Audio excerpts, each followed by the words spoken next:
ये कोरोना आया, तुम सबने देख लिया, हमारा कोई भी देवता धरती पे आया हो तुम्हें बचाने के लिए, कोई भी आया हो तो। और इस पवन दास ने सरेआम वीडियो बनाया था, 20 मिलियन लोगों ने देखा था।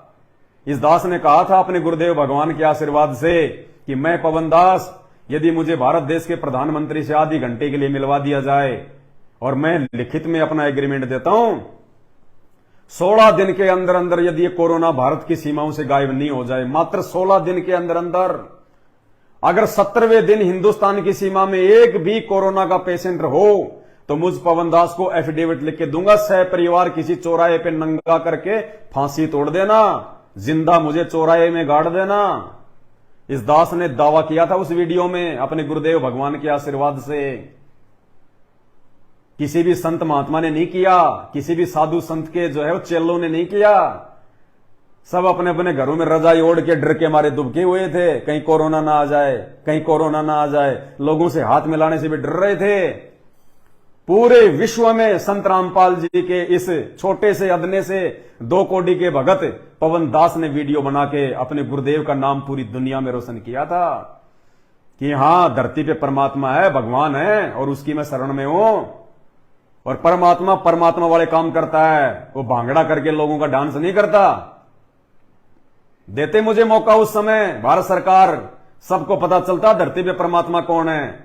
और तुम्हारे ये भगवान जिनको तुमने मंदिरों में बैठा रखा है, उन बेजान मूर्तियों को तुम्हारे पुजारियों ने खुद ने उनके नाक के ऊपर मास्क चढ़ा दिए, जो आए दिन टीवी में दिखाते थे कि फलाने मंदिर के पट बंद हो गए, फलाने मंदिर में भगवानों को मास्क चढ़ा दिया। अरे वो पत्थरों को भी मास्क चढ़ा दिया। वो तुम्हारे भगवान भी डर के हमारे मंदिरों में कैद होके बैठ गए कि भाई जाओ जाओ निकलो यहां से, हमें और लगाओगे कोरोना।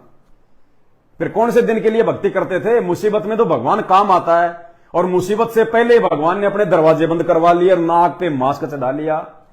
पुजारियों को इतनी भी सोधी नहीं है, इतनी भी अकल नहीं है, पत्थर को कोरोना नहीं होता। कोरोना इंसान को होता है, जो जीवित होता है, जो देख सकता है, बोल सकता है, उसको होता है। अरे पत्थरों को कोरोना नहीं हो सकता। लेकिन उन्होंने तो अपनी मतलब अज्ञान का इतना परिचय दे दिया, पत्थरों को भी नाक के ऊपर मास्क लगा दिए। बताओ। और फिर भी तुम ढोलक पीट रहे हो, तालियां पीट रहे हो, उनकी आरतियां कर रहे हो, जय जयकार कर रहे हो, लेना एक देना दो। अरे वाह भाई वाह। इसको कहते हैं अज्ञान, पाखंड। धर्म नहीं है, धंधा है, या पढ़ा लिखा भी अंधा है। ठीक है भाई और बहनों, फिर परमात्मा दया करेंगे तो आपके लिए शास्त्र सम्मत सत्य जानकारी लेके आएंगे। और मेरे वीडियो देख के मेरी कोशिश है, अगर एक व्यक्ति भी संत रामपाल जी के सत्संग सुनना शुरू कर देगा, और करना कुछ नहीं है, सबके पास मोबाइल है, उसी संत रामपाल जी के द्वारा दी हुई सद्बुद्धि से वैज्ञानिकों ने ये मोबाइल बनाए हैं। और ये मोबाइल भगवान ने इसीलिए बनवाए ताकि अब हम भगवान को पहचानेंगे। तो यूट्यूब सबके मोबाइल में होती है, यूट्यूब पे जाके सर्च करो सत्संग संत रामपाल जी महाराज, सृष्टि रचना संत रामपाल जी महाराज। बस रोजाना आधे घंटे वीडियो सुनो यार। ऑफिस में बैठे रहते हो, गप्पे सप्पे मारते हो, घर पे खाना खा के आधे घंटे फालतू के रील देखते रहते हो, आधे घंटे गुरुजी के सत्संग सुनो ना। पहचानो अपने पिता को, अपने बाप को, अपने सच्चे आत्मा के परमात्मा को। जिस घर में संत रामपाल जी के सत्संग भी सुनने लग गया कोई व्यक्ति, जिस घर में संत रामपाल जी के वचन भी गूंजने लग गए, ये भूत प्रेत ये उस घर से 20 कोस दूर रहते हैं। 20 कोस दूर आ ही नहीं सकते उस घर के आसपास। जिन भूत प्रेतों को निकालने में साधु संतों के जो है मतलब के पसीने छूट जाते हैं।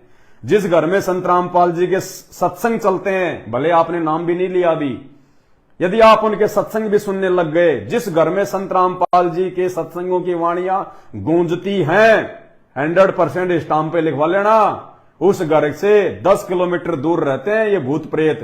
10 किलोमीटर दूर। ये परमात्मा है, इसके वचन में शक्ति है, इसके शब्द में शक्ति है। आने वाले समय में पता चलेगा जब तांडव मचेगा इस धरती पे, और ये सारे संत महात्मा भांगड़ा करने वाले, ये देवी देवता सब भाग जाएंगे छोड़ छाड़ के तुम्हारे को। अरे उत्तराखंड को और हिमाचल को तो देवभूमि कहा जाता है, सबसे ज्यादा देव पूजा वहां होती है।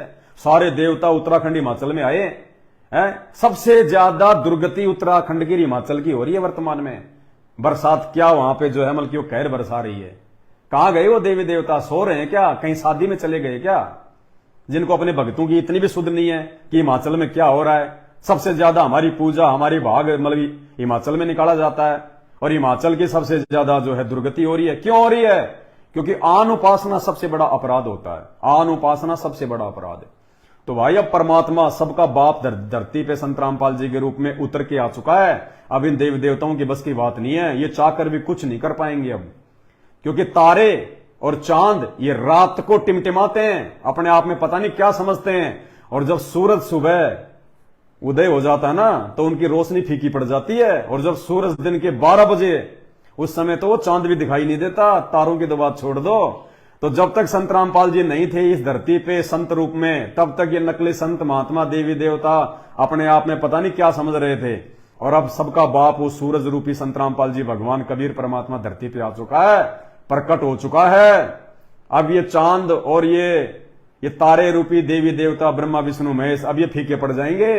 अब संत रामपाल जी ने वो ज्ञान दे दिया शास्त्रों का, इस ज्ञान के आगे सब फीके पड़ जाएंगे, सबकी औकात नजर आ जाएगी, कौन कितना सामर्थ्यशाली है, कौन कितना मतलब बलशाली है।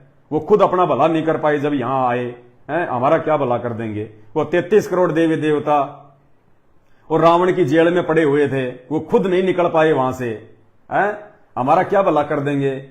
शनि महाराज को नाम सुनते लोगों के पसीने आ जाते हैं। अरे वो शनि महाराज, रावण जब अपने आसन पे बैठता था ना, शनि महाराज को नीचे अपने पैरों पे आसन बनाता था। शनि महाराज तो औंधे मुंह पड़ा रहता था रावण के पैर के नीचे, रावण के पैर के नीचे। और संत रामपाल जी ने वो भक्ति दे दी, रावण भी उनके भक्तों के पैर के नीचे है, रावण भी संत रामपाल जी के भक्तों के पैर के नीचे है। तो भाई और बहनों, इन देवी देवताओं से डर डर के, इनसे भूत प्रेतों से डर डर के क्या भक्ति करोगे तुम। भगवान आ गया धरती पे, परमात्मा संत रामपाल जी परमेश्वर, साक्षात पूर्ण ब्रह्म परमात्मा। और जाते जाते वंदना कर लो परमात्मा की। ये वंदना भी अगर सुन लोगे इसका भी बहुत ज्यादा पुण्य है। एक ने कही दूजे ने मानी, कहे कबीर वो दोनों ज्ञानी।